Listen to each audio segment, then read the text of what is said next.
What beloved comedy TV show or movie do you find painfully unfunny? It's not beloved, but there is an infamous show that the BBC made. It was supposed to be a sitcom of sorts wherein Eva Braun and Adolf Hitler were a married couple in a neighborhood or apartment living next door to a Jewish married couple.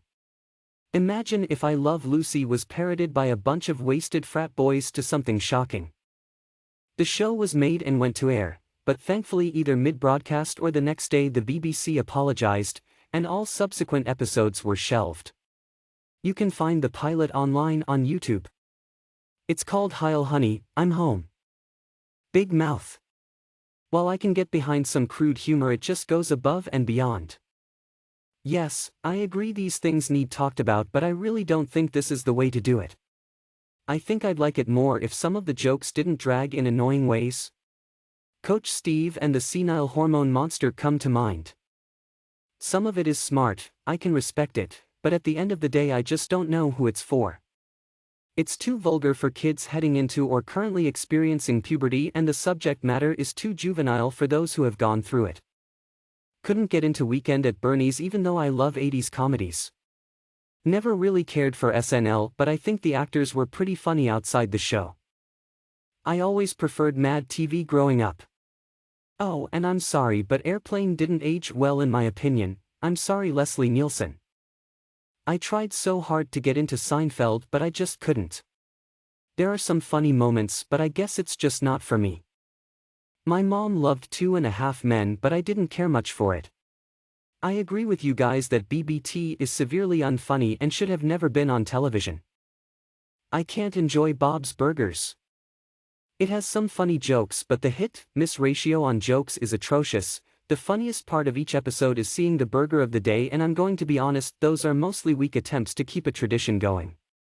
None of the characters are particularly funny. Linda has an absurdly irritating voice. Bob's only purpose on the show is to get roped into stuff he doesn't want to do, and none of the 3 kids are even remotely interesting enough to justify even a single episode about them, but they get tons of focus despite being uninteresting and unfunny.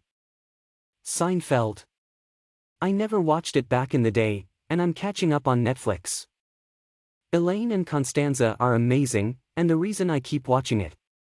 But I can't for the life of me understand how anyone ever thought Jerry Seinfeld is funny. He can't act, and he's so full of himself in the show, so sure people just pee their pants at the sole sight of him. I just can't. And I also don't understand why the audience, assuming the show was filmed in front of one, sucks up so hard to Kramer. He's a one-trick pony. The first few times he's funny, but man. Same entrance and exaggerated gestures every time, and that's all he does. Bring on the downvotes, but Bad Moms literally gives the most shitty-ass relationship advice I've ever seen. Man, you never spend time with me.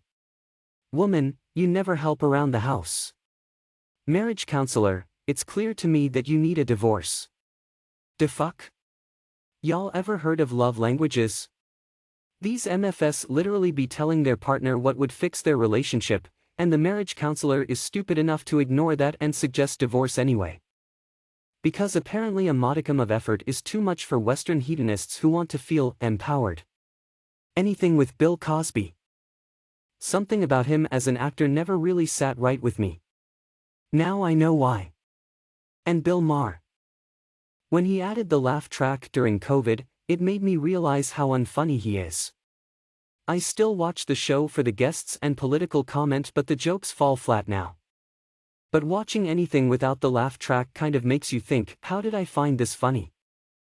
There's lots of Friends without the laugh track out there, and that's another one. I still like the actors on that one though. Most people are talking about TV, but for me it's the movie Bridesmaids. So many people raved about it, and when I saw it, I thought it was awful. I didn't like the characters or the humor. I didn't understand the appeal at all. No surprise, but I hated the female reboot of Ghostbusters, too, except for the bits with Chris Hemsworth because he was actually funny as the receptionist. I loved the original Ghostbusters and Afterlife, which added a female lead while staying true to the spirit of the story and characters.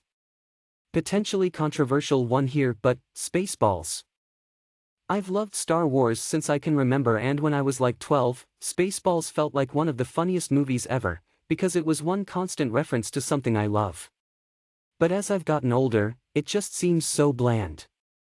It's mostly just changing names and inserting some truly cringe-worthy puns. Jamming the Radar always felt dumb even when I was 12. All the love for Moranis and Candy in particular, but it feels like they got them into costumes and then just hoped they'd be funny without knowing how to write any good parody bits for them. And as I've gotten older, plenty of Mel Brooks movies have aged like fine wine, just not this one.